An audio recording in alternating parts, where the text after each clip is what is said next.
Une femme utilise la technologie du clonage, redonne naissance à son mari décédé à partir de son utérus, l'a élevé comme un fils lorsqu'il était enfant, et quand il a grandi, il a été utilisé comme mari. Une chose aussi absurde se déroule dans une ville isolée d'Europe. Rebecca et Thomas étaient de très bons amis.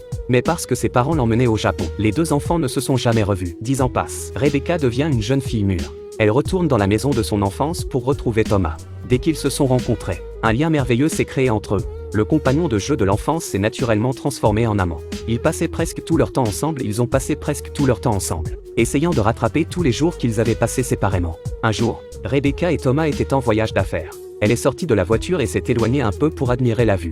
Mais bientôt, elle entend le bruit d'une voiture qui s'écrase. Rebecca n'en revenait pas. Elle est montée dans la voiture sans aucune expression sur son visage. Elle voit l'état lamentable dans lequel se trouve Thomas après l'accident. Ses yeux se sont remplis de larmes. Pendant longtemps, elle n'a pas pu affronter la vérité. Dieu avait fait une énorme blague à Rebecca. Elle avait rencontré son âme sœur pour que Thomas lui soit soudainement enlevé. Rebecca y a réfléchi pendant très longtemps.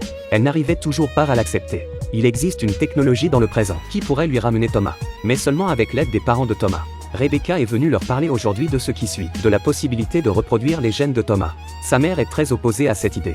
Elle pense que même si Thomas revenait, ce ne serait pas le même Thomas. Elle refuse donc d'ouvrir le cercueil pour extraire les gènes de son fils. Rebecca est frustrée, mais elle n'abandonne pas. Quel est le degré d'avancement de la technologie dans le futur? Une personne décédée peut être ramenée à la vie par simple clonage. Thomas, l'amant de Rebecca, est mort dans un accident de voiture. Elle a décidé de donner naissance à Thomas par extraction génétique. Le père de Thomas voulait lui aussi retrouver son fils. Il a donc fourni les gènes les plus importants. Rebecca rend souvent visite à Thomas au cimetière. Elle attend alors avec impatience la naissance d'un nouveau Thomas. Finalement, au 10e mois, Rebecca donne naissance à Thomas. Elle s'est retrouvée seule avec le bébé. Les parents de Thomas avaient quitté la ville. Mais au fur et à mesure que l'enfant grandissait, il se demandait pourquoi il n'avait pas de père.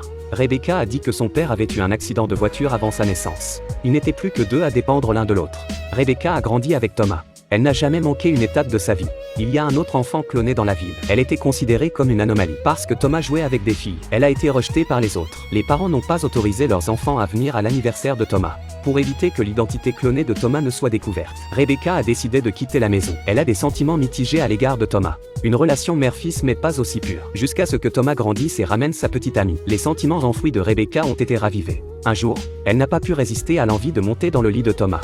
Une mère grimpe dans le lit de son fils. Thomas a cru qu'il s'agissait de sa petite amie et s'est retourné pour la serrer dans ses bras. Lorsqu'il s'est rendu compte qu'il s'agissait de sa mère, il l'a lâchée. C'est à ce moment-là que sa petite amie est entrée. Rebecca était trop effrayée pour faire le moindre bruit sous les couvertures. C'était déchirant de voir les deux amoureux à l'extérieur. Parce que Thomas était un fils et un mari pour elle. Lorsque son amant est mort dans un accident de voiture, Rebecca a eu du mal à accepter qu'elle avait pris les gènes de son mari et lui avait redonné naissance. Aujourd'hui, Thomas n'a plus aucun souvenir de ce qu'il a été. Mais leur relation va au-delà de celle d'une mère et d'un fils. Ce jour-là, un homme est apparu. Un homme apparaît et brise la paix de leur vie. Le vieil homme regarde Thomas avec tristesse. Elle n'arrive pas à croire que son fils, mort, est de nouveau là. Elle était d'abord très opposée au clonage génétique. Rebecca avait obtenu les gènes du père de Thomas. Le vieil homme partit sans rien dire. Mais Thomas sentait que quelque chose n'allait pas. Il a toujours su que sa relation avec sa mère était inhabituelle.